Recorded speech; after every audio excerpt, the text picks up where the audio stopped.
The first time I saw Coos Bay was on a rainy October day. The gray sky blended with the ocean, and the small houses clinging to the hillsides looked like cowering birds. Ethan drove slowly, as if giving me time to get used to the idea that this was my new home. I was silent, looking at the drops on the glass and thinking about how strange life was turning out. 6 months ago, I couldn't imagine leaving Brookhaven, the place where I'd spent 52 years of my marriage to Albert. Mom! Ethan's voice snapped me out of my reverie. We're almost there. This is our neighborhood. I nodded, looking at the neat houses with mowed lawns.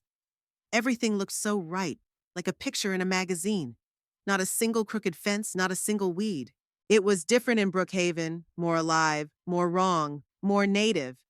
Vanessa went to a lot of trouble with your room, Ethan continued, turning into the driveway of the two-story house with white shutters.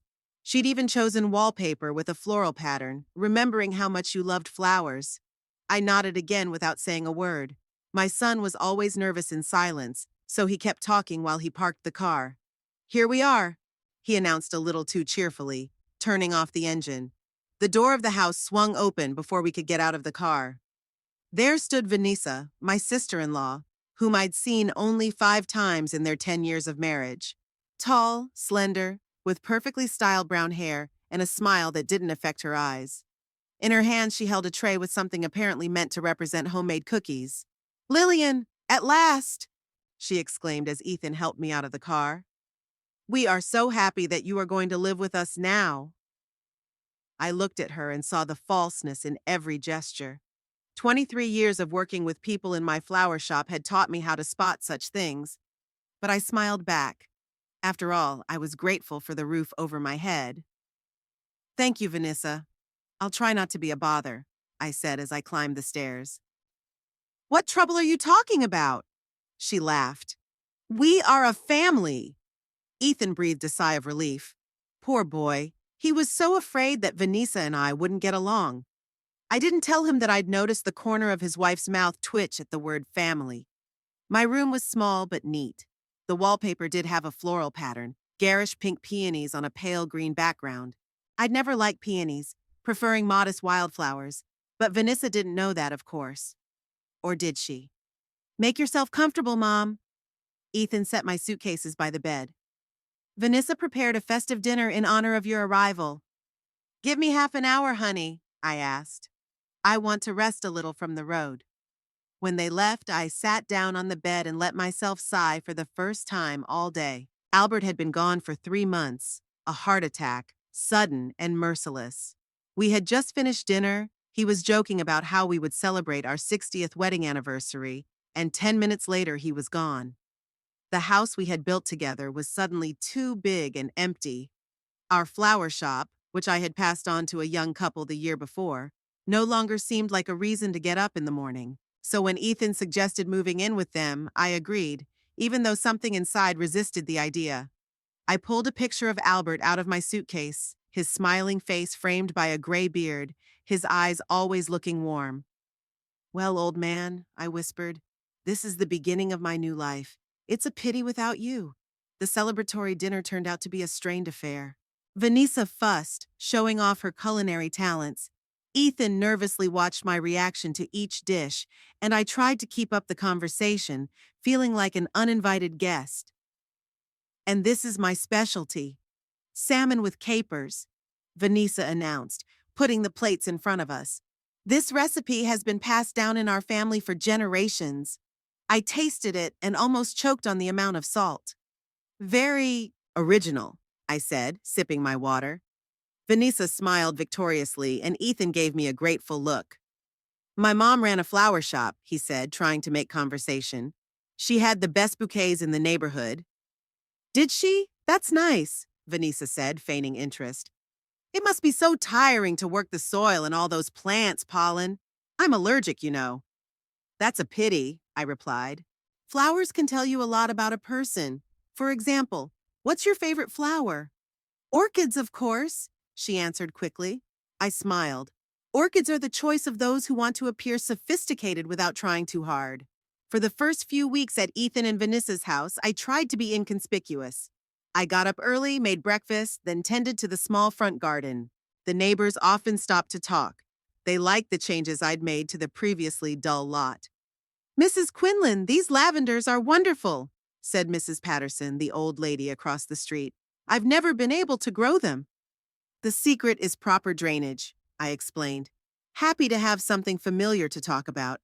"And a little ash in the soil." I noticed Vanessa watching me from the kitchen window. When Mrs. Patterson left, my sister-in-law came out onto the porch.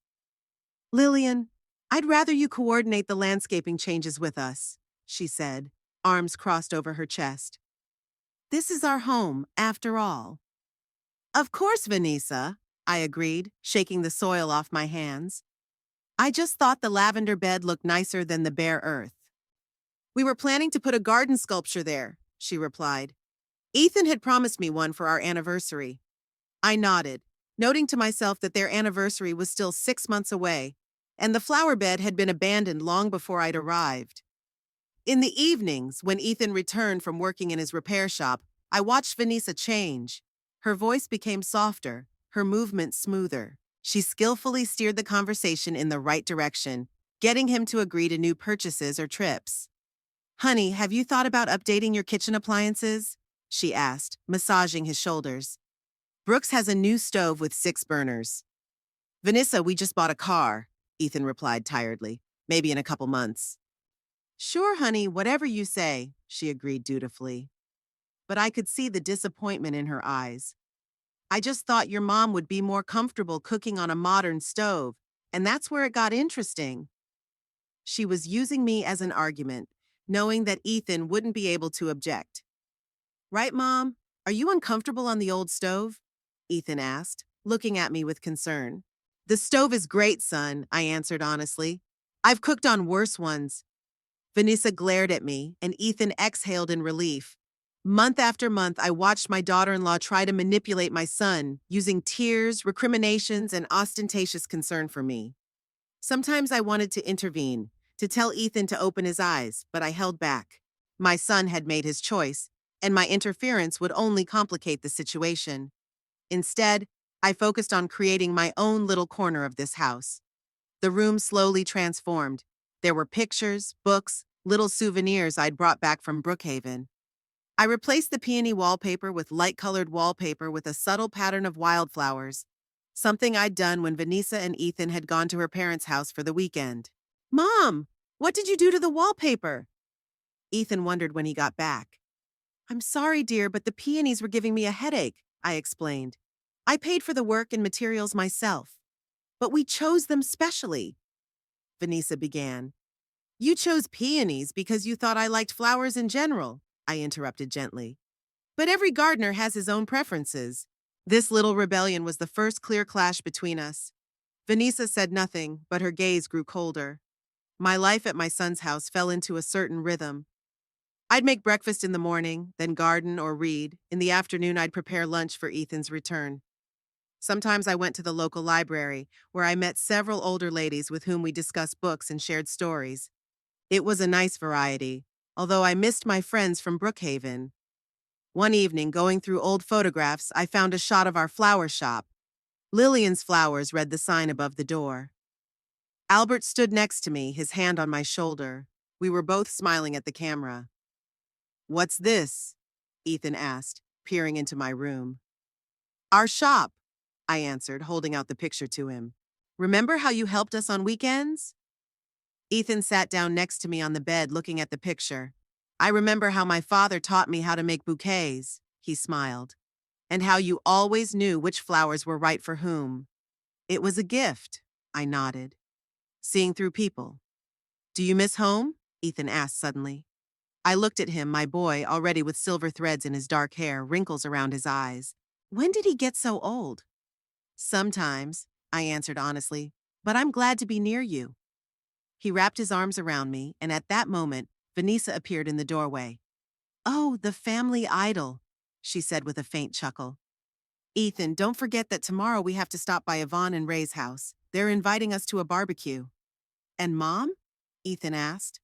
Vanessa said regretfully, "I'm afraid the invitation is only for 2. You know how small their yard is." Ethan looked uncertain. "Maybe I could stay with my mom?" Don't be silly, I intervened. Go have some fun. I'll have a great time with the new book. You see, your mom doesn't mind at all, Vanessa said quickly. Come on, I want to show you the dress I bought for tomorrow night. When they left, I continued to look through the pictures, but my thoughts were far away. I thought about how imperceptibly Vanessa was sidelining me, gradually isolating Ethan. First barbecues without me, then family dinners, and then what? That night, I couldn't sleep for a long time. The ocean rumbled outside my window, reminding me of how far I was from home. I thought about Albert, about what he would say in this situation. Lillian, I felt as if I could hear his voice. You've always been strong. Don't let anyone take away your dignity. I nodded into the darkness. Yes, Albert was right. I've lived a long life, suffered the loss of my husband, and have a fresh start. I can handle Vanessa. The important thing is to keep my relationship with my son and not let my daughter-in-law manipulate both of us. With these thoughts, I finally fell asleep, unaware that in the coming months, the tension in our home would only increase, and Vanessa would move from passive dislike to active action. With the arrival of spring, Coos Bay was transformed. The gray, rainy days became bright and sunny, the ocean turned from lead to azure, and my little front garden bloomed with color. I spent hours there every day enjoying the fragrance and warmth. The neighbors often stopped to chat and admire my flower beds, which annoyed Vanessa. Lillian, she said one morning, standing on the doorstep with a cup of coffee, could you do the garden at a less conspicuous time? Mrs. Abernethy has been waking us up for the third day in a row with her raptures at 8 o'clock in the morning. I straightened up, wiping my hands on my apron. I'm sorry, dear. It's just that it's not so hot in the morning, and it's better to water before the sun gets high. I'm sure you, as an experienced gardener, will find a way to do it less public, she said with a strained smile and went back into the house. The next day I found that someone had pulled out the newly planted iris bulbs. They were lying next to the flower bed, spines up. An accident? I don't think so. I didn't make a fuss. I just planted the bulbs again and continued my work. But inside I realized that this was only the beginning.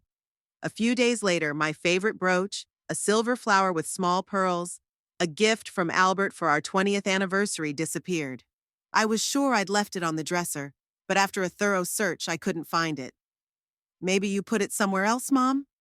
Ethan suggested, helping me look for it. At your age, sometimes there are such moments. At my age? I looked at my son with surprise. Ethan, I remember where everything in my room is. I always put this brooch on the dresser before I go to bed. Mom, I didn't mean to offend you. He was embarrassed. It's just that things get lost sometimes. Or someone takes them, I added quietly. Ethan tensed. What do you mean? Nothing, son. I must have really put it somewhere, I answered, not wanting to create a conflict. It'll turn up. But the brooch was never found. A week later, my gardening shears disappeared, then my notebook with the addresses of my Brookhaven friends, and one day I found several bills missing from my wallet. Each time Vanessa expressed regret and offered her help in the search, but her eyes remained cold and wary. I started locking my room door when I left and hiding valuables. It was a strange, war-silent, undeclared, but no less real. One day I caught Vanessa rummaging through my desk drawer when she thought I'd gone to the library. What are you doing in my room? I asked, standing in the doorway. She flinched, but quickly pulled herself together. Oh, Lillian, I was looking for some aspirin. I have a terrible headache and my pills are out. I thought you might have. I keep aspirin in the bathroom, in the medicine cabinet, like all my medications, I said, not moving. And the door was locked. How did you get in? The door? Vanessa acted surprised. It had been ajar when I walked by. I distinctly remembered locking the door before I went down to make tea. Obviously, Vanessa had a key or knew how to open locks. But why would she go through my things? Next time, please ask me if you need anything, I said calmly. Of course, Lillian, she smiled. I just didn't want to bother you for such a small thing. After that incident, I was even more cautious. My intuition told me that Vanessa was looking for something specific, but I couldn't figure out what it was. The evenings in our house became more and more tense. Vanessa often complained to Ethan that she was tired, and when he suggested that she rest while I made dinner, she'd say, "Oh, I can't put that kind of strain on your mother. She's not old enough. She needs rest." And every time she emphasized my age, as if it were a disadvantage that was becoming more and more obvious. One day at dinner, Vanessa started talking about her colleague from the marketing agency where she worked. "Can you believe it, Ethan? Her mother-in-law moved into Sunny Harbor, that new nursing home on the hill. They say the facilities there are amazing. Spa, movie room, they even have dance parties." I ate my salad in silence, realizing what she was getting at. "It's expensive," Vanessa continued, "but Marge says her mother-in-law has blossomed there.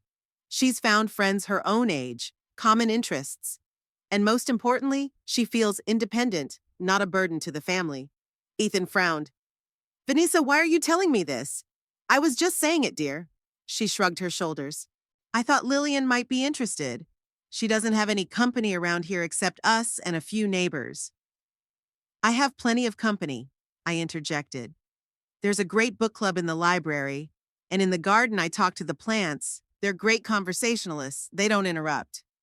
Vanessa smiled strained, and Ethan looked uncomfortable, sandwiched between the two of us. After that, Vanessa started mentioning various nursing homes on a regular basis, talking about their benefits as if casually.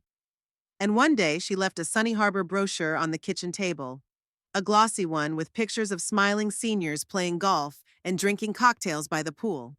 I flipped through the brochure and carefully put it back. The picture was pretty, but I knew what lurked behind that facade. Loneliness, isolation, a sense of being unwanted. No, Sunny Harbor is not for me. My home is here near my son, whether Vanessa likes it or not. In the middle of the summer, another mishap occurred. I slipped in the kitchen and bruised my hip badly. It was nothing serious, just a bruise, but Vanessa made a big drama out of it. "Ethan, this is getting dangerous," she said, applying ice to my leg while her son watched anxiously. "What if next time she breaks her femoral neck? At her age, that could be fatal." "I only slipped," I countered. "It could have happened to anyone." "But it happened to you, Lillian," Vanessa said softly, and I saw a strange satisfaction in her eyes. "And I'm worried that next time no one might be around to help." It was only later, going over the situation in my head, that I remembered that the kitchen floor was unusually slippery, as if someone had spilled oil on it and wiped it down badly. An accident? Or had Vanessa decided to move on from minor mischief to more serious ones?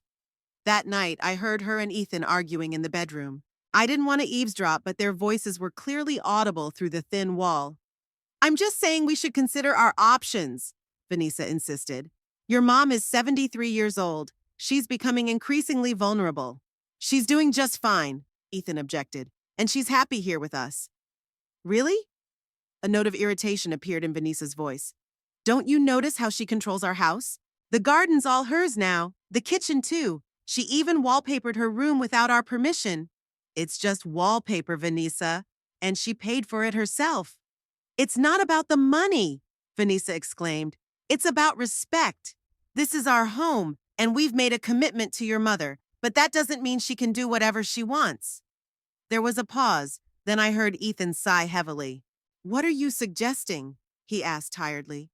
"Talk to her about Sunny Harbor," Vanessa said softer. "Not now, of course, when she's recovered from the fall. Just plant the idea. Tell her you're worried about her safety. It's true, Ethan. What if something happens to her when we're both at work?" "I'll think about it," Ethan answered uncertainly. "But I won't promise anything. Mom is just getting used to life without her father. I don't want to change everything again." "Of course, honey." Vanessa's voice became honeyed. "I just want everyone to be okay." I stepped away from the wall, feeling my heart beat heavy in my chest. So that's Vanessa's plan, to send me to a nursing home, to get rid of the nuisance so she can have complete control over Ethan and their family life. That night, I lay awake for a long time thinking about the situation. I needed to know more about Vanessa's motives. What exactly was it that made her so uncomfortable in my presence? Was it just about control, or was there something else? I got the answer by accident, a few days after the incident in the kitchen. Ethan had left for work. Vanessa was supposed to be at her agency as well, and I was doing laundry. Going through the laundry in the hamper, I found a crumpled envelope. Normally, I wouldn't read someone else's mail, but the envelope had Ethan's name and a bank logo on it, and lately, I'd started to see signs of financial strain in the family. Ethan was refusing to make new purchases more often. Vanessa no longer mentioned going on vacation. The letter turned out to be a notice of overdue credit card payments. The amount was impressive, and I was surprised. Ethan had always been frugal, even stingy. I decided to check the home office, a small room off the living room where the paperwork was kept. The door was usually locked, but today the lock was open. Maybe Vanessa had forgotten to lock it in her hurry to get to work. In the desk drawer, I found several more letters from the bank, invoices from various fashion, jewelry, and furniture stores. And they were all addressed to Vanessa, with sums that clearly exceeded her salary at the agency. Now the picture was beginning to emerge. Vanessa was spending more than they could afford, and the arrival of her mother-in-law meant additional expenses, however small. But it wasn't just that. Looking through the bills, I found an estimate from the construction company, a home remodeling plan dated a month before I arrived. Vanessa had dreamed of a big renovation, a new kitchen, an expansion of the master bedroom, a modern bathroom, and none of that was possible while the third bedroom, now mine, was being used by me. I neatly put all the papers back in the same order and went back to doing laundry, mulling over the new information. A lot of things made sense now. Vanessa's insistence on sending me to a nursing home, her annoyance at my presence, even her petty nastiness. She saw me as an obstacle to her dream of a luxurious home. That evening, when Ethan came home from work, I noticed Vanessa showing him something in a glossy magazine. "Look, this is the kind of tile I would like for the new bathroom," she said enthusiastically. "And here are the kitchen cabinets in the style we discussed." Ethan smiled wryly. "Vanessa, we've talked about this. It's not the best time to renovate. But we were planning it before—" She stopped, noticing me in the kitchen doorway. "Oh, Lillian, I didn't hear you come in." "I didn't mean to interrupt," I said. "I was just going to make tea. Can I make anyone a cup?" "No, thanks," Vanessa answered quickly, closing the magazine. "We were just about to go out. Weren't we, Ethan?" My son looked confused. "Out? Where?" "I told you this morning," Vanessa said with pressure. "We have to stop by the Morrises to pick up concert tickets." "Oh, yeah." Ethan nodded uncertainly. "I'd completely forgotten. Sorry, Mom, we won't be long." They left, and I stayed in the kitchen with a cup of tea, thinking about the situation. It was obvious that Vanessa was growing impatient. Her desire to get rid of me was growing, as was the financial pressure on the family. I realized that the confrontation would soon escalate to a new level, and I had to be ready for it. The following weeks turned into a silent battle. Vanessa became even colder, often forgetting to relay phone calls to me from friends in Brookhaven, accidentally throwing away my mail, or turning on the washing machine just as I was about to take a shower, causing the water to turn from icy to scalding. Ethan was caught between two fires, trying to please both my wife and me, but more often than not giving in to Vanessa because of her emotional manipulation. She had a knack for making him feel guilty, forcing him to choose between his mother and his wife, and every time he gave in to her, she reinforced her power over him. I tried not to drag my son into our confrontation. Instead, I focused on strengthening my own position, continuing to garden despite my daughter-in-law's displeasure, cooking the meals Ethan loved, finding quiet moments to talk to him alone about his childhood, about his father, about our traditions. One day, as the two of us sat on the back porch watching the sunset, Ethan suddenly asked, "Mom, are you happy here?" I looked up at him.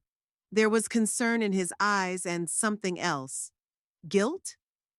"I'm happy to be near you, son," I answered honestly. "But not here, not in this house," he clarified. I thought for a moment before answering. Home is not walls, Ethan. Home is the people we love. I lost part of my home when your father was gone, but part of it is still here with you. He squeezed my hand. Vanessa is she's not used to sharing space, and she's worried about money, about the future. I know, I nodded. I can see the bills, Ethan. Are you doing okay? He looked surprised, then confused. Not really. Vanessa has big plans for the house, and my workshop has just started to bring in a steady income. And then there's those loans. You could go back to Brookhaven, I suggested quietly. Our house is still there, and so is your father's workshop. I can't leave Vanessa. Ethan shook his head. And she would never agree to move to the village. She is a city person. She loves her work, her friends here. I understand, I answered, hiding my disappointment. We'll find a way to make things work. But I wasn't so sure, especially when I caught Vanessa on the phone in the garden the next day. Yes, Mother, we've almost convinced him, she said, not seeing me behind the hedge. The old woman is stubborn, but after that incident in the kitchen, Ethan was starting to worry about her safety. I think a couple more incidents, and he'll agree to send her to Sun Harbor. A pause, then a laugh. Of course it's expensive, but it's a lot cheaper than keeping her here. Besides, as soon as the room is vacated, we can start renovations. I've already picked out the colors for the new bedroom. Another pause. Yeah, they're coming next week. I'm throwing a special dinner. Everything has to be perfect. My mother-in-law won't be here by then, so the room will be ready for your stuff. I stepped back quietly, feeling the blood pounding in my temples. So not only was Vanessa planning to send me to a nursing home, but she'd already invited her mother to take my room. And judging from the conversation, was planning some new incidents to convince Ethan of my helplessness. At that moment, I realized I had to act. Vanessa had declared war, and I wasn't going down without a fight. It was time to show my sister-in-law that 73 years of life had taught me a thing or two about human nature and how to fight for myself. I returned to the house another way and went up to my room, mulling over what I had heard. Vanessa was planning a special dinner for next week, so I would be out of the house by then. So she had to act fast, probably as soon as the next few days. I sat down at the table and began jotting down my thoughts and observations, making a plan. If Vanessa wanted a war, she would get one. But it wouldn't be the war she was preparing for. I'd been watching her for too long, studying her habits, her weaknesses, her secrets. Now it's time to put that knowledge to use. Thursday morning was unexpectedly clear for Cus Bay, where even in summer foggy days were more common than sunny ones. I woke earlier than usual, feeling a strange tension in the air. My intuition, honed by decades of experience, told me that something was going to happen today. From the kitchen came the sound of dishes and muffled voices. Vanessa and Ethan were having breakfast before work. I took my time coming downstairs, giving them time alone. Through the thin wall, I could hear bits and pieces of their conversation. Tonight, Vanessa said with an unusual excitement in her voice, everything has to be perfect. I don't understand why there's such a rush, Ethan answered. We could have waited until the weekend. Randy and Sylvia only have tonight off, Vanessa explained. And I've already ordered all the groceries, and I took the day off to cook your favorite roast beef. I hummed quietly. In the 10 months I'd lived in their house, Vanessa had never cooked roast beef. I doubted she even knew how to roast it properly. There was the sound of a kiss, then the front door slammed, the sound of Ethan leaving for work. I waited another 10 minutes before I went down to the kitchen.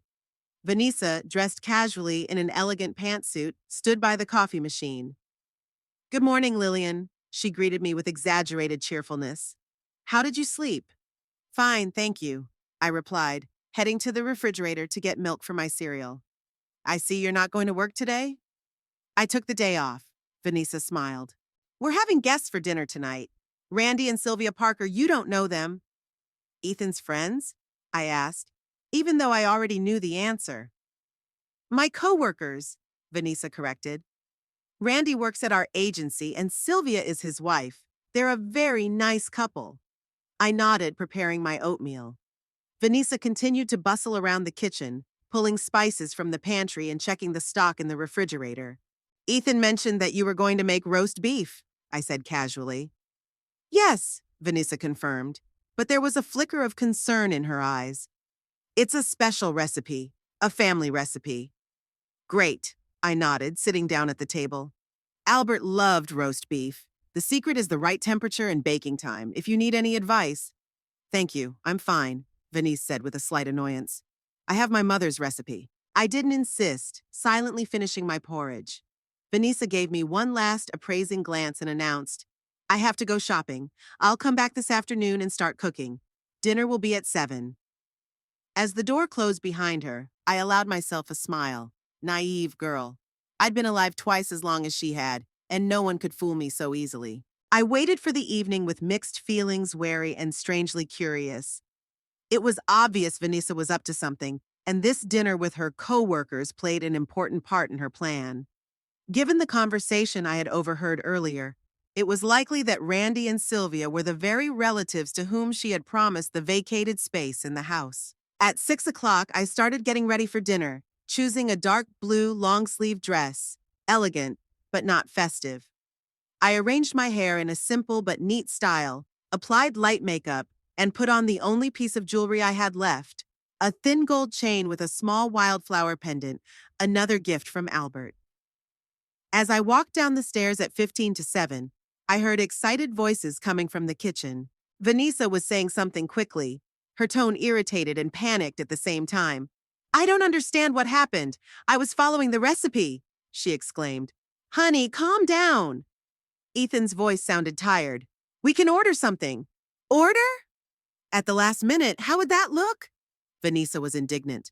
"Randy and Sylvia will be here any minute."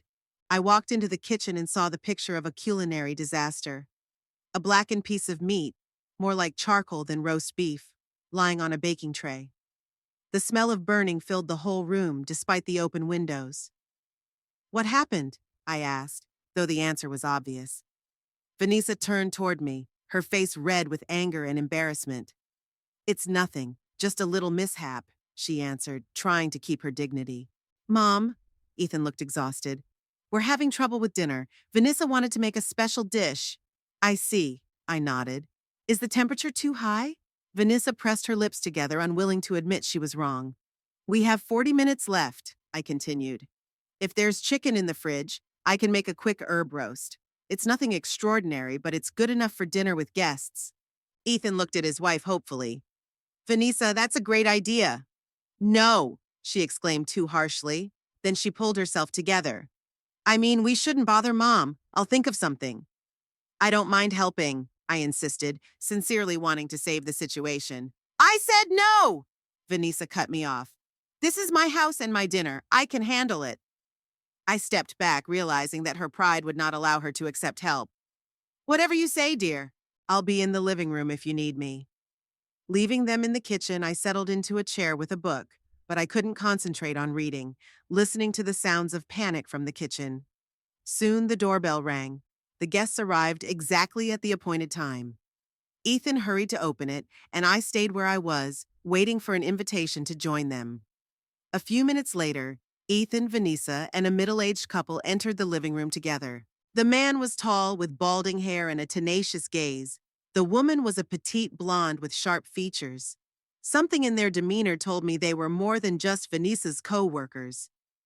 "And this is my mother-in-law, Lillian Quinlan." Vanessa introduced me with a strained smile. "Lillian, this is Randy and Sylvia Parker. Nice to meet you," I said, rising to greet them. "Likewise," Randy replied, casting a quick questioning glance at Vanessa. "Vanessa's told me so much about you," Sylvia added with fake warmth. "Really?" I acted surprised. "Only good things, I hope." Of course," she assured me, but her eyes were studying the room, as if she were already figuring out where her furniture would be. Vanessa hurried to offer an aperitif, and everyone moved to the terrace. I watched the guests in silence, taking in the details. Randy was too familiar with Vanessa, their shoulders touching more often than circumstances warranted. Sylvia was more interested in the house than in the conversation, her gaze wandering through the rooms, picking out details of the interior. Ethan looked tense, obviously sensing that something was wrong but not realizing what it was. We moved on to dinner a half hour later.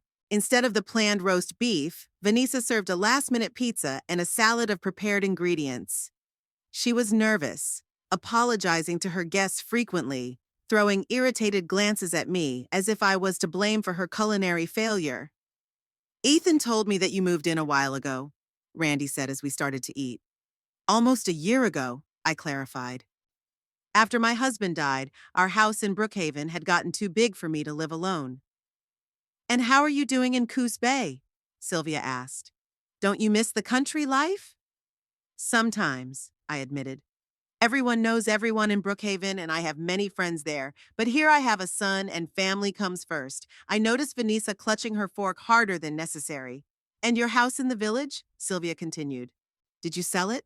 No, I answered calmly. It remains in the family. I saw Randy and Sylvia exchange quick glances. It's a wise decision, Randy nodded. Real estate is always good.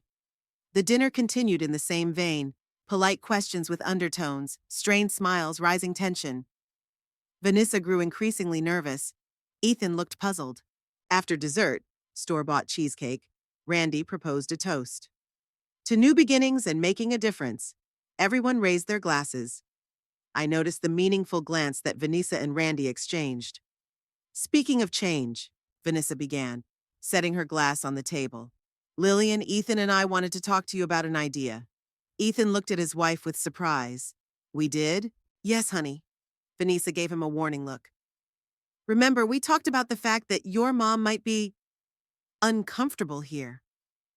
I don't recall that conversation, Ethan mumbled. Of course, you're busy working. Vanessa waved him away and turned to me. Lillian, Ethan, and I were thinking that it might be better for you to go back to Brookhaven.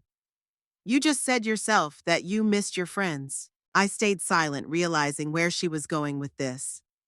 Or, Vanessa continued when the pause lingered, there's a wonderful place here in Coos Bay. Sunny Harbor, a home for people your age. It has wonderful facilities, your own apartments, even a garden where you could grow your own flowers. Vanessa, Ethan said cautiously, we didn't discuss that. But we were talking about your mom's safety, Vanessa objected with fake concern. After the incident in the kitchen, remember? It was just a bruise, Ethan reminded her. It could happen to anyone. Exactly, Vanessa exclaimed. What if next time there was no one there to help? What if it was a broken hip or something more serious? Randy and Sylvia watched this exchange of remarks like a tennis match, clearly feeling uncomfortable but not interfering. Is this a concern or something else, Vanessa? Ethan asked, and I noticed a note of steel in his voice that I hadn't heard before. Vanessa hesitated for a moment, then her face changed. The mask of the caring daughter-in-law fell away, revealing her true feelings. Okay, Ethan, you want the truth? She raised her voice. I'm sick of sharing our house with your mother. I'm sick of her controlling every corner, rebuilding the garden, remodeling the kitchen to suit herself. This is our home, mine and yours, not a nursing home. Ethan looked stunned. Vanessa, what are you saying? What I think, she was almost shouting. We can't renovate because your mother is occupying a room that was supposed to be our walk-in closet. We can't invite my parents to visit because there's no room, and all you do is indulge her. The guests looked increasingly uncomfortable. Sylvia was fidgeting nervously with her napkin. Randy was studying his glass with exaggerated interest. Maybe we'd better leave, he suggested hesitantly. No, Vanessa cut him off. You're staying. It's time everyone heard the truth. She turned to me, her eyes burning with anger. You're a burden to our family, she shouted, pointing a finger in my direction. Go back to the village, or to Sunny Harbor for all I care. Just leave us alone. There was a deafening silence in the room. Ethan froze with his mouth open, unable to believe his ears. Randy and Sylvia were staring at their plates, clearly regretting having agreed to this dinner. I looked at Vanessa calmly, not letting a single emotion show on my face. There was a storm raging inside me, resentment, anger, frustration. But outwardly, I remained unfazed. Vanessa, Ethan finally squeezed out. Apologize right now. I won't, she snapped at me. I'm tired of pretending. I'm tired of playing the caring daughter-in-law. This is my house, and I want her out. Our home, Ethan corrected, his voice shaking with restrained anger. And my mother will stay here as long as she wants. It's your choice, Ethan. Vanessa crossed her arms over her chest. It's either her or me. Ethan looked confused, torn between his commitment to his mother and his loyalty to his wife. I saw his inner struggle and decided to spare my son from having to choose. There's no need to be dramatic, Vanessa, I said calmly, rising from the table. No one is forcing Ethan to choose. I can make my own decision. I? Vanessa asked demandingly. I'll think about it, I replied flatly. Now, if you'll excuse me, I'm tired, and I'd like to leave. I headed out of the dining room with my back straight and my head up, but Vanessa wasn't going to stop. Sure, run! She shouted at my back. That's all you know how to do when you're told the truth. I turned around in the doorway. No, Vanessa, I just prefer not to stoop to insults in front of guests. I've had more time to learn manners. With that, I walked out, leaving a stunned silence behind me. Walking up the stairs, I heard Vanessa loudly declare, "This is good!" It was high time we dotted all the I's and T's. Then I heard a dial tone and her voice no longer hiding her triumph. "Mom, everything's going according to plan. Come to us, we have a vacancy in the house." I closed the door of my room, cutting off the sounds of the argument going on downstairs. Ethan was arguing passionately, and Vanessa was responding with the same passion. The guests, judging by the sound of the front door slamming shut, decided to leave the battlefield. Sitting on the edge of the bed, I let myself take a deep breath. Albert had always said I could keep a straight face in any situation, but it wasn't easy for me now. The public humiliation from the man who was supposed to be part of the family hurt more than I'd expected. But through the pain was another feeling: determination. I wasn't going to be a victim, accepting her fate without complaint. I had a plan, and tonight had only accelerated it. Getting out of bed, I walked over to the dresser and pulled out the bottom drawer. Beneath a stack of neatly folded sweaters was a small notebook, a new one I'd bought to replace the one I'd lost. In it, I methodically wrote down all my observations of Vanessa, the strange phone conversations, the unexplained absences, the inconsistencies in her stories about her work and her meetings with friends. I knew more than I let on. I knew about her secret spending, about credit cards Ethan didn't know about out-of-town trips she attributed to work necessity, and most interestingly, about the man named James she met with in a small cafe on the outskirts of town every Tuesday lunchtime. Vanessa's outburst of rage today made my position precarious, but it also gave me leeway. Now I could use the information I had gathered without worrying about preserving the fragile peace of the house. War was officially declared, and Vanessa had no idea I'd been preparing for it for a long time. I opened my phone and found the number I'd been hesitant to dial until now. Helga Frommer, an old friend of mine from Brookhaven, was a formerly successful family law attorney. She could give me advice on how to proceed. But before I could call, I heard a soft knock on the door. Ethan. "Mom, can I come in?" I put my phone and notebook away, then answered, "Of course, dear." Ethan looked exhausted, as if he'd aged 10 years in the last hour. "Mom, I don't know what to say," he began, sitting down next to me on the bed. "What Vanessa said, it's unforgivable." "But she's right about something," I replied softly. "My presence has changed your life." "No," Ethan objected firmly. "Don't make excuses for her. Vanessa was out of line. I never thought she was capable of such a thing." I took his hand. "People show their true colors when they don't get what they want. Vanessa wanted a house without me, a spare room for her plans. That's understandable. But not this way." Ethan shook his head. "I told her that if you leave, so do I."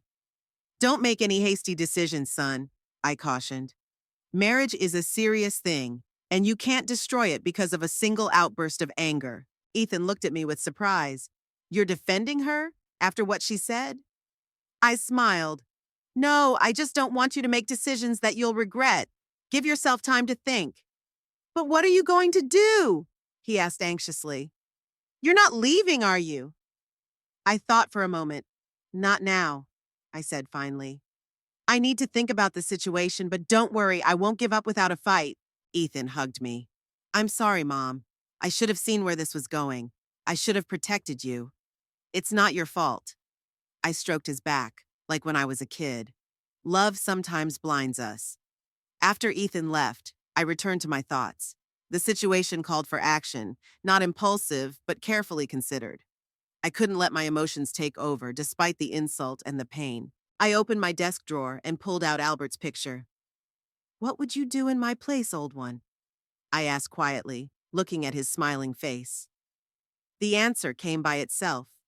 Albert had always advised me to use my head rather than my heart in difficult situations. "Lillian," he used to say, "your strength is not in your emotions, but in your ability to see people through. Use that." So I decided to take action. Opening my notebook, I began to formulate a plan. Vanessa wanted to get rid of me, thinking I was an easy target, an older woman who had lost her footing in life. But she had seriously underestimated me. I've lived a long life full of ups and downs, and I've learned how to protect myself and my loved ones. Now those skills would come in handy again. My plan was simple, but it required precise execution. I would use the information I gathered not for revenge, but to protect myself and Ethan. Vanessa herself had given me all the tools I needed, thinking I was too old and helpless to notice her mistakes. I smiled as I wrote down the last points of the plan. It was time to show Vanessa that 73 years of life experience offered certain advantages, and that the mother-in-law she thought was a burden might turn out to be the most dangerous adversary she'd ever had to face. The morning after the disastrous dinner greeted me with an empty house. Ethan had left for work, and Vanessa, judging by the note on the refrigerator, had gone on business. The perfect time to start my plan. The first step was to create the appearance of surrender. I pulled an old suitcase out of the closet and began methodically putting some of my belongings into it. A few dresses, lingerie, books that I particularly treasured. I left it open in a prominent place in the room for Vanessa to notice on her first visit. Then I called Sunny Harbor and made an appointment to visit, just for a tour, I explained to the friendly girl at the front desk. Left the information on the answering machine of my home phone, knowing Vanessa would listen to the messages first. Having created the illusion of preparing to leave, I could get on with the main part of the plan, gathering information. In the months I had lived in the house, I had become well acquainted with Vanessa's routine.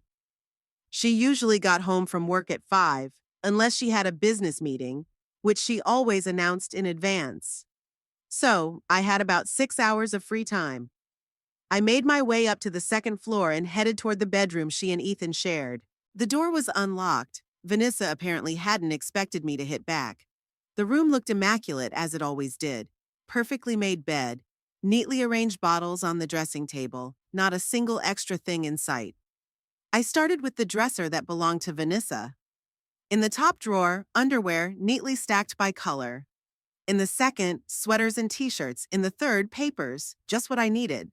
I carefully went through the papers, trying to memorize their exact location. Bank statements, pay stubs, insurance policies, and a separate folder labeled personal. In it, I found what I was looking for: receipts from the Ocean Breeze Hotel on the outskirts of Coos Bay. 6 bills from the last 3 months, all paid by a credit card that Ethan probably didn't know about. The average bill was $200 a night. Too expensive for business meetings, especially since they happened regularly on Tuesdays. I snapped a picture of the receipts on my phone and continued my search. In the depths of the drawer, another folder turned up, this time with no writing on it. Inside were printouts of emails. I took a quick look through them and realized I had found something significant. Correspondence between Vanessa and one James Howell, dated within the last 6 months. Dear Vanessa, I can't wait for our next meeting. You light up my Tuesdays like no other. James, I'm thinking about leaving him, but first I need to deal with his mother. When will you finally be free? I'm tired of sharing you with him. Soon, I promise. Just a little more time and we'll be together. I snapped a picture of a few of the more explicit letters and put the folder back where it belonged. So Vanessa didn't just want to get rid of me. She was planning to leave Ethan for another man once she solved the problem with her mother-in-law. The next stop was Vanessa's laptop, lying on the bedside table. To my surprise, it was not password protected. Vanessa was so confident in her security that she hadn't even bothered to password protect her computer. I opened my browser history and found a slew of search terms. How to convince my husband to send my mother to a nursing home, signs of senile dementia, elderly accidents at home. These queries gave me goosebumps. Vanessa didn't just want me gone. She was actively looking for ways to get rid of me. And who knows what she might have gotten to if her original plan hadn't worked. I found even more evidence in the emails. Correspondence with a real estate agent about selling a house in Coos Bay and buying a new one in Portland. The plan was simple and cynical. Get rid of me, sell the house, move to Portland, where James was already looking for a place for them to live together, and dump an unsuspecting Ethan. And most striking of all, a draft of a letter addressed to my son, where Vanessa attributed her departure to the unbearable atmosphere in the house and constant pressure from his mother. She was planning to make me responsible for the destruction of their marriage. I made all the necessary copies and returned the laptop to exactly the same position as I found it. Then I went down to the kitchen and made myself some tea. My hands trembled slightly, not from fear, but from anger. How dare this woman manipulate my son like this, plan to break his heart, and yet blame me for it? But I couldn't let my emotions get the best of me. I needed a cool head to finalize the plan. I reviewed the photos I had taken, made sure all the evidence was preserved, and stashed my phone in the hidden pocket of my bag. The next step was to call my old friend Helga Frommer.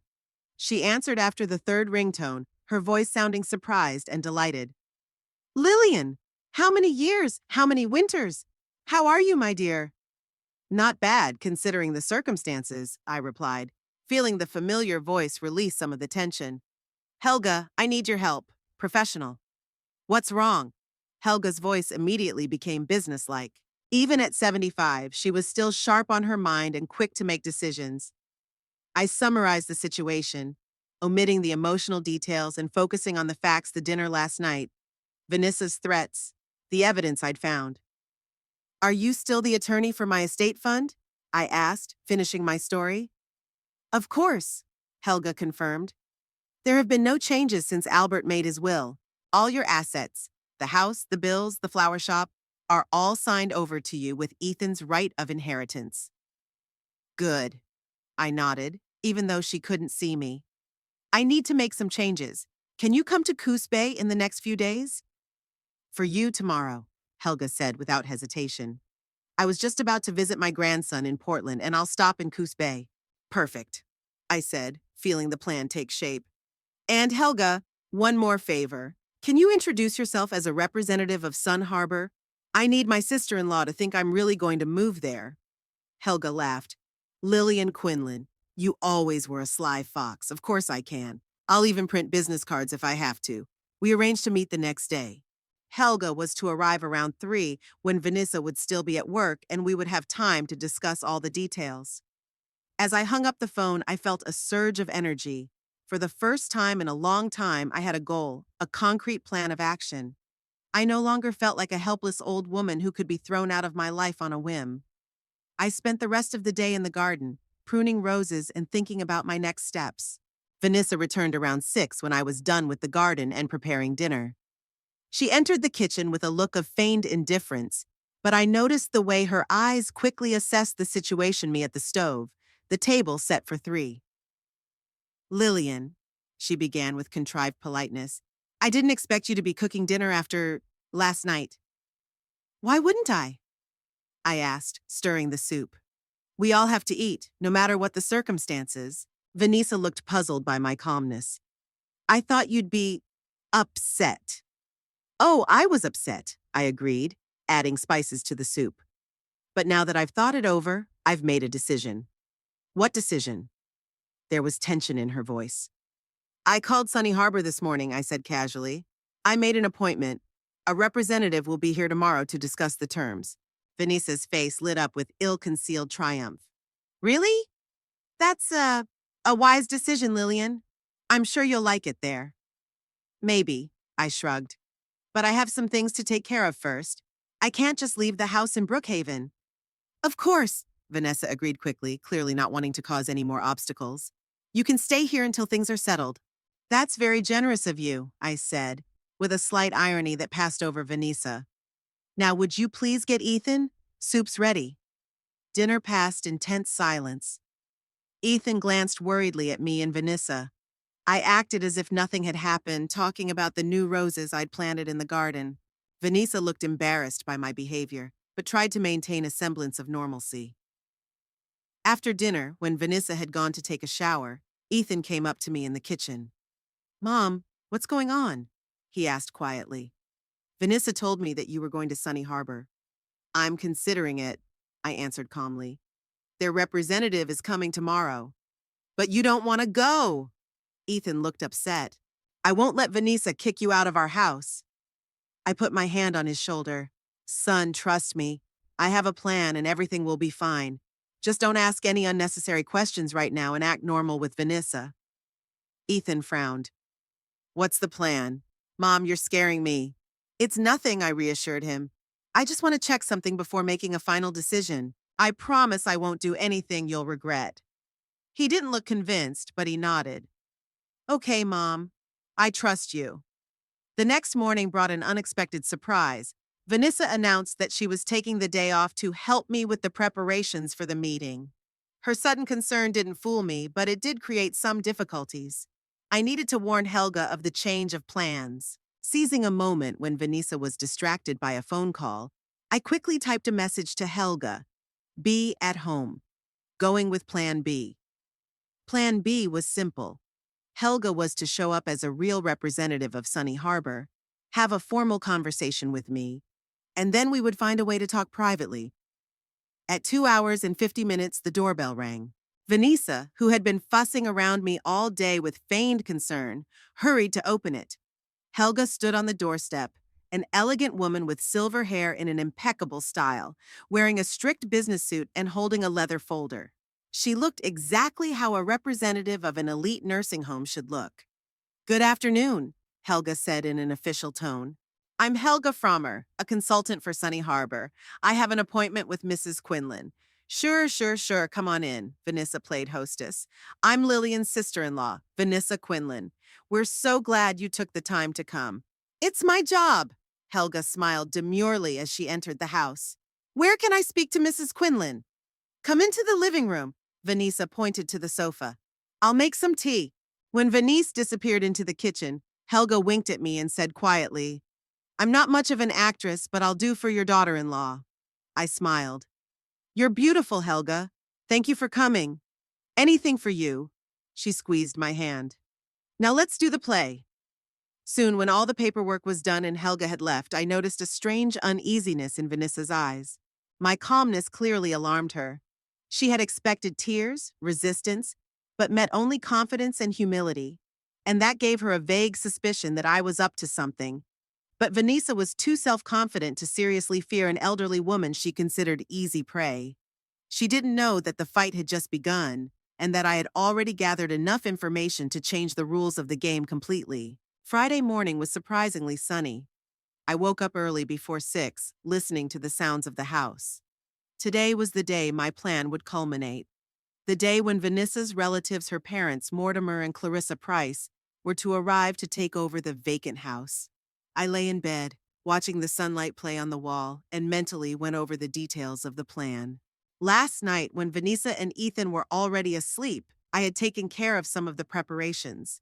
Now all I had to do was wait and watch the events unfold by themselves. At 7 o'clock, I heard Vanessa wake up.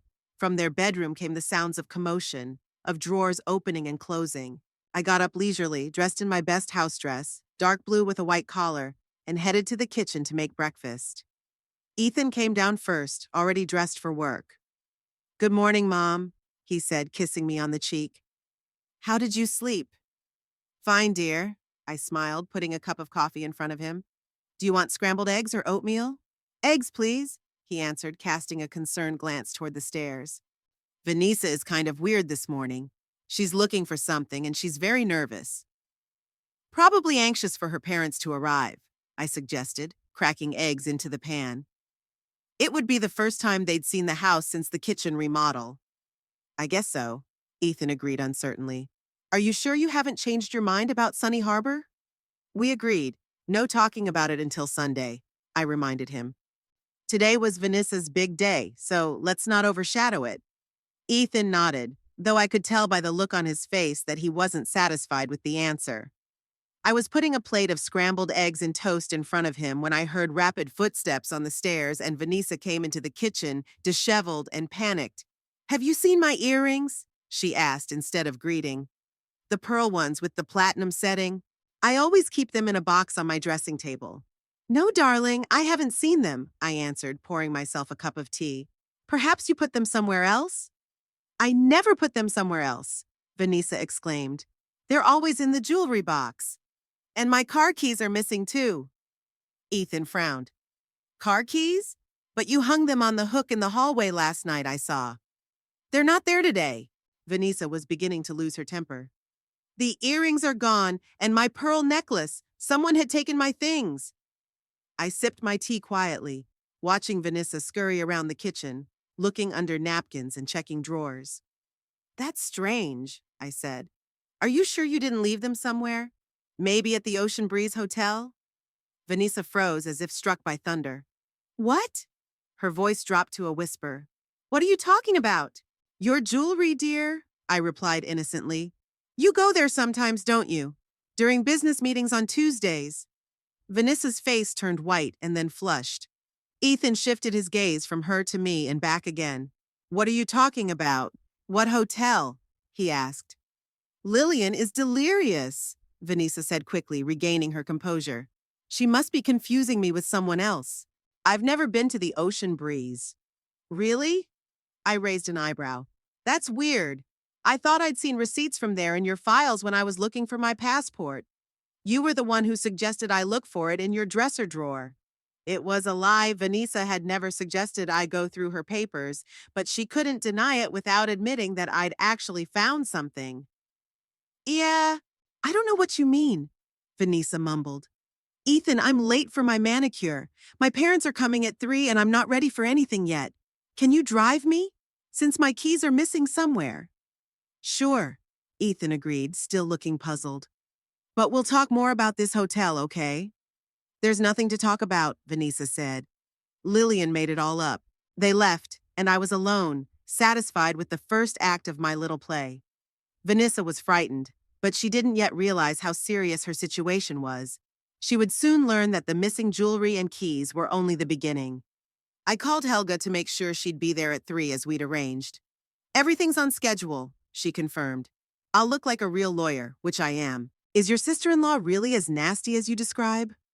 Worse, I sighed. But tonight she would learn a lesson she would remember for a long time. By 11 o'clock, Ethan came home. He'd taken the day off to help with the preparations for the guests. Mom, he began when we were alone in the kitchen. What's going on with you and Vanessa? What's the story with the hotel? I looked at my son, my boy who always saw only good in people, even when they didn't deserve it. Ethan, I said softly, I didn't want to tell you this now, but you might want to check Vanessa's credit card statements, especially for the last 6 months. Do you think Vanessa is hiding something from me? He frowned.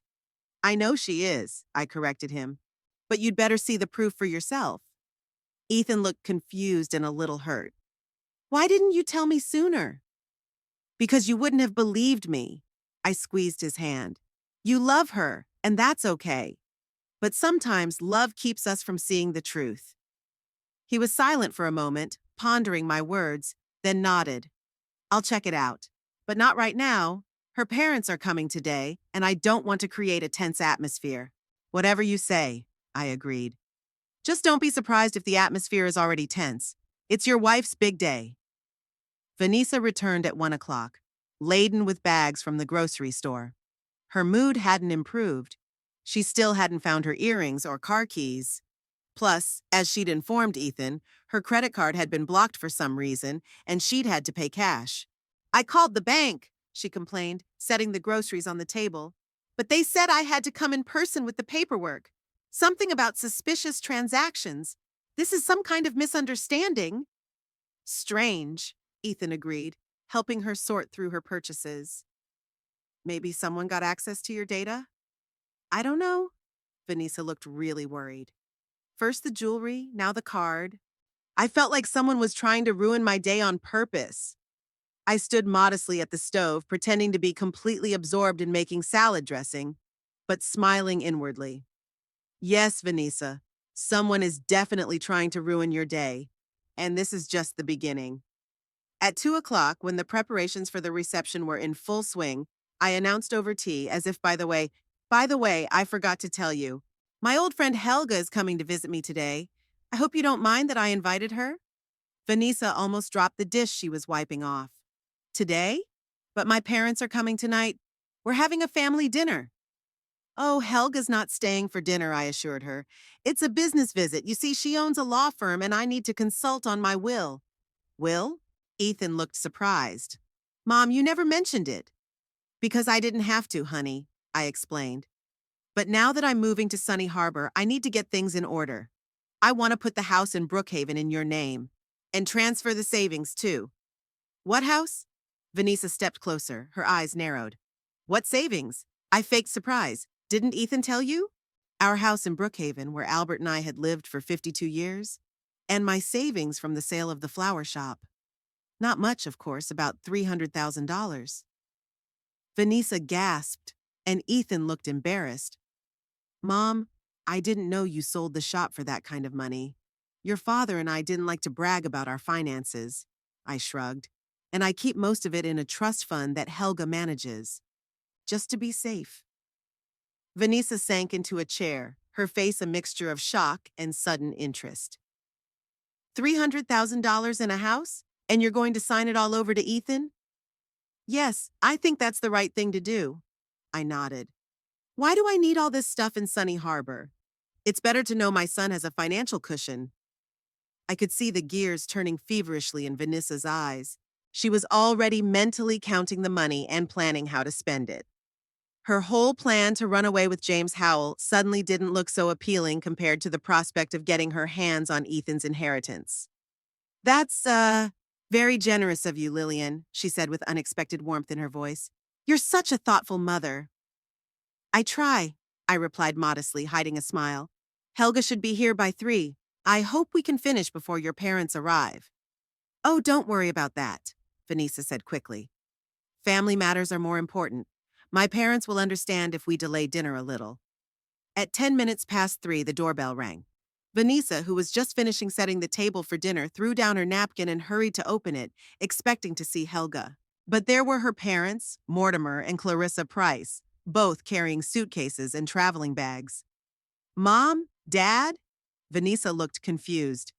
You were supposed to be here at 3. We left early to avoid the traffic, explained Clarissa, an elegant woman in her 60s, dressed with impeccable taste. I hope we're not interrupting anything. No, of course not. Vanessa stepped back, letting them into the house. It's just that I haven't gotten everything ready yet, and we're having a guest. A guest?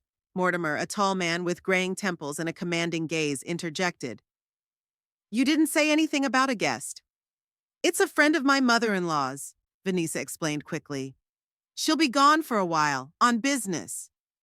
At that moment, I stepped out into the hallway to greet the newcomers. You must be Vanessa's parents, I smiled, extending my hand. Lillian Quinlan, Ethan's mother. It's a pleasure, Clarissa replied, shaking my hand. Vanessa has told me so much about you. She has? I raised an eyebrow. Only good things, I hope. At 3 o'clock, Helga arrived. Our meeting went as planned, and when the conversation turned to my will and the terms of the estate transfer, I noticed Vanessa's face tighten, especially when Helga confirmed that the money would only be available to Ethan after my death or in the event of a divorce. But the real surprise lay ahead for Vanessa. In the midst of the discussion, a courier arrived with a package for her. From James Howell. Inside were pearl earrings, just like the ones that had gone missing that morning. Who's James? Ethan asked, his voice sounding strangely calm. Colleague, Vanessa tried to explain, but her face betrayed panic. It was just a gift from the agency. With the card, my one and only love? Ethan showed the small card enclosed in the box. Vanessa's parents froze in shock, not realizing what was happening. Vanessa opened and closed her mouth like a beached fish. I can explain, she finally squeezed out. Don't bother, I shook my head and pulled a folder out of my purse. Here are the receipts from the Ocean Breeze Hotel for the last 3 months. Here are printouts of your letters to James, where you discuss your plan to get rid of me, sell the house, and start a new life in Portland. And here's a draft of the letter you were going to leave for Ethan, accusing me of ruining your marriage. I laid the documents out one by one on the table, watching Vanessa's face get whiter and whiter with each paper. You've been going through my things, she finally exploded. That's an invasion of privacy. And eavesdropping on my conversations and throwing butter on the kitchen floor to make me slip isn't an invasion? I calmly parried. I was just applying your own methods, Vanessa. You taught me yourself. Is that true? Ethan looked at his wife with pain and disbelief. Were you planning on leaving me? No, not exactly. Vanessa clearly didn't know what to say. What about your card? I went on. It's blocked because I called the bank and reported suspicious activity. I know about your secret loans, Vanessa. Ethan will find out soon, too. Full statements have already been sent to his email. Vanessa's parents looked at their daughter with horror and disappointment. Mortimer shook his head. You are an embarrassment to our family, Vanessa. This is not how we raised you. Ia. Vanessa began to sob, but it didn't affect anyone. Ethan slowly got up from the table. I think we need to talk in private, he said, looking at Vanessa. Right now. They went into the study, leaving us, me, Helga, and Vanessa's parents in awkward silence. A few minutes later, we heard Vanessa scream, then the sound of breaking glass. I apologize for that, I said to Vanessa's parents. Perhaps you should stay at a hotel? I'm afraid the atmosphere here won't be the most hospitable in the coming days. Mortimer nodded. Yes, perhaps that would be best. We didn't know Vanessa was capable of this. None of us did, I said softly. Sometimes the people closest to us aren't who we thought they were.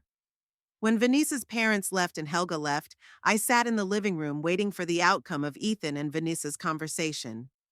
The plan worked even better than I expected. The truth had come out, and now my son could make his own decision about his future based on facts, not Vanessa's manipulations.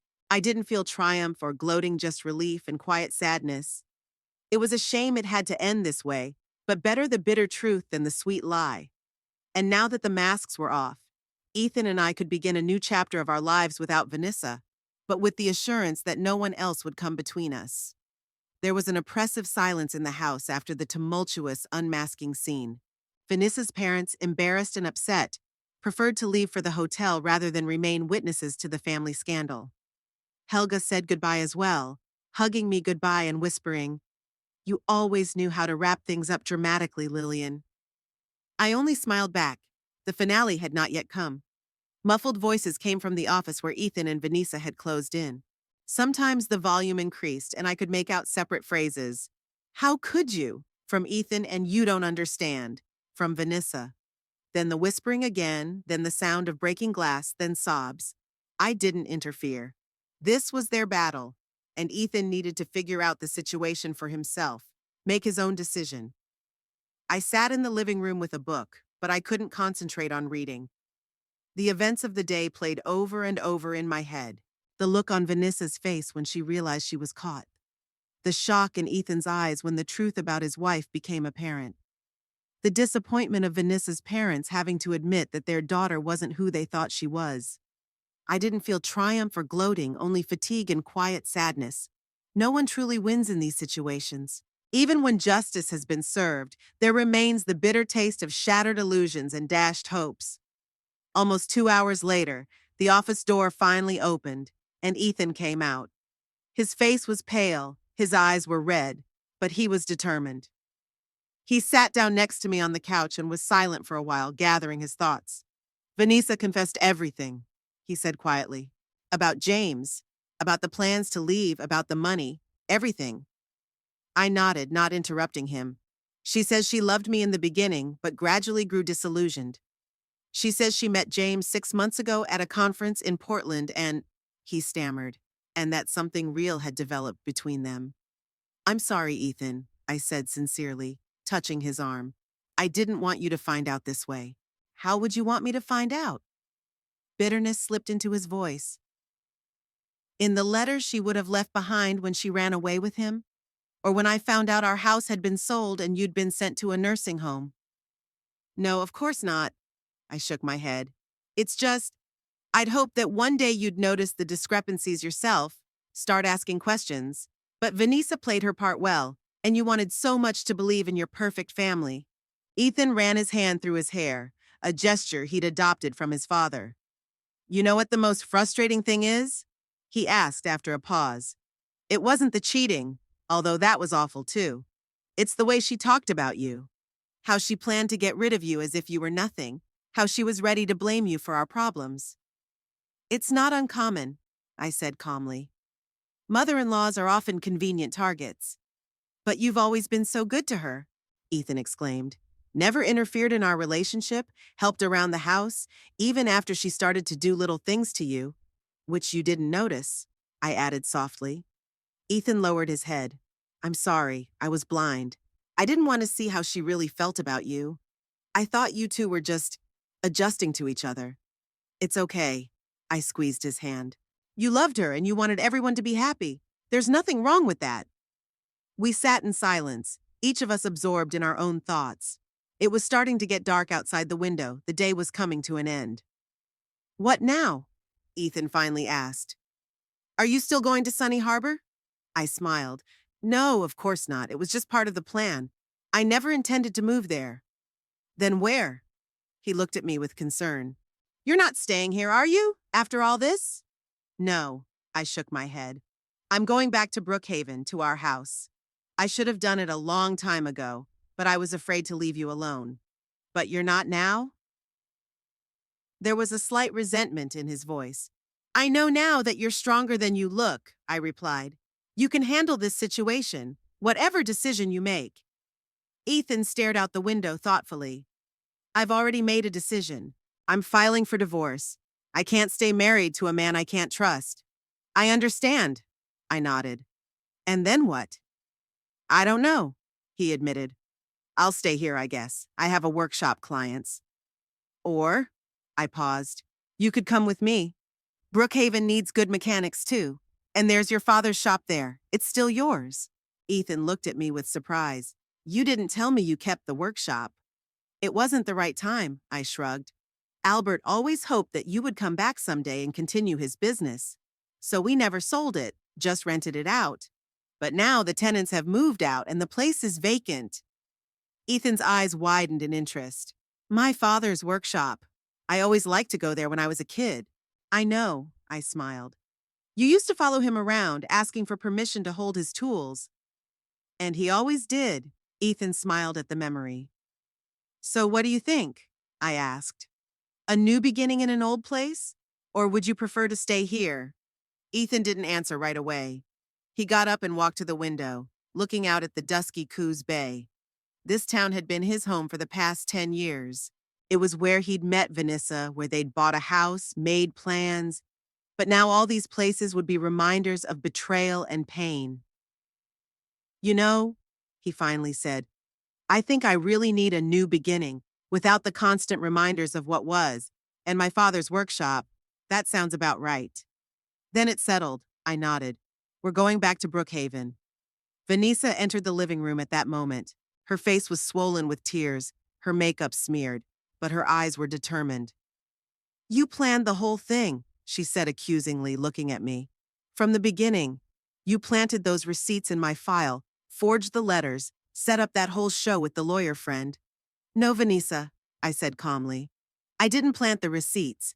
They were already there, in your folder labeled personal. I didn't forge the emails, they were in your email account. And Helga really is my lawyer and my friend. The only thing I did was gather evidence of your double life and show it to those concerned, including your parents. You had no right, Vanessa exclaimed. That's an invasion of my privacy. And planning to send me to a nursing home against my will isn't an invasion, I countered. And stealing from your own husband by making secret loans is respecting his privacy? Vanessa was silent. She had nothing to say. Ethan looked at her with a mixture of pain and pity. Vanessa, he said quietly, it's over. I'm filing for divorce, and I'm leaving Coos Bay. What? She looked genuinely shocked. Where? To Brookhaven with my mom, Ethan answered, to start a new life. But what about home? Your workshop here? Our friends? Vanessa spoke quickly, panic evident in her voice. You can keep the house, Ethan said emotionlessly. Just pay the mortgage yourself. I'll sell or rent the workshop. And as for friends, he grinned bitterly. I'll see our mutual friends differently now, knowing that some of them covered up your meetings with James. Vanessa turned pale. You can't just leave everything. I can, Ethan replied firmly. And I will. I need time and distance to sort myself out. It was her. Vanessa looked at me, her eyes narrowed with anger. She's turning you against me, manipulating you. No, Vanessa, Ethan shook his head. You've been manipulating me this whole time. Mom just opened my eyes to the truth. Don't go, Vanessa's voice became pleading. We can start over. I'll break up with James, I swear. It was a mistake, a moment of weakness. A 6-month momentary weakness? Ethan grinned bitterly. And the plans to run away together were a momentary weakness too?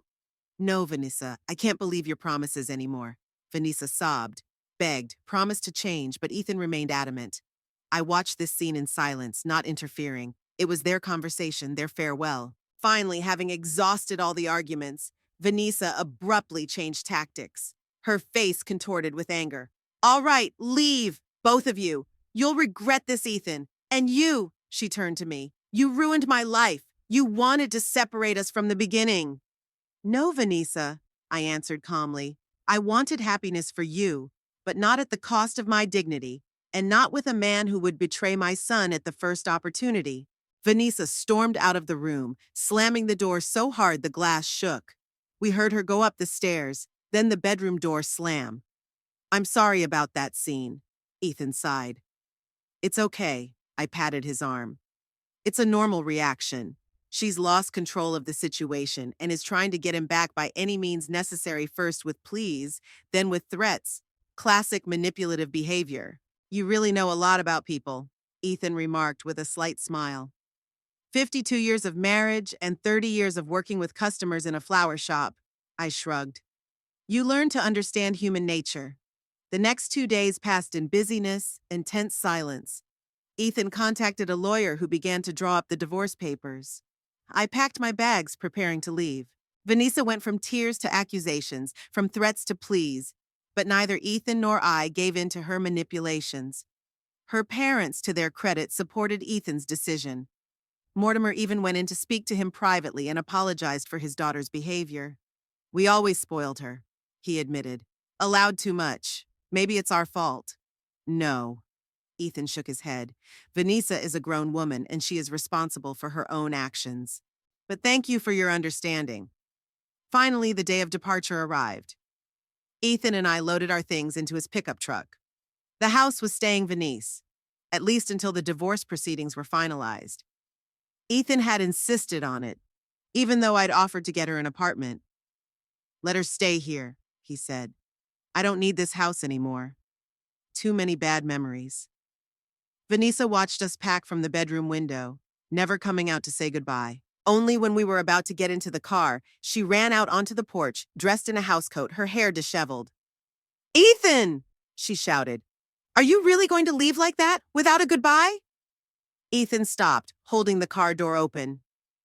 Goodbye, Vanessa, he said calmly. I hope you find what you're looking for, but it won't be me. It was all her.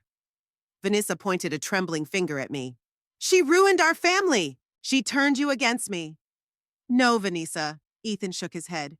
You destroyed our family when you decided to deceive me. Mom just helped me see the truth.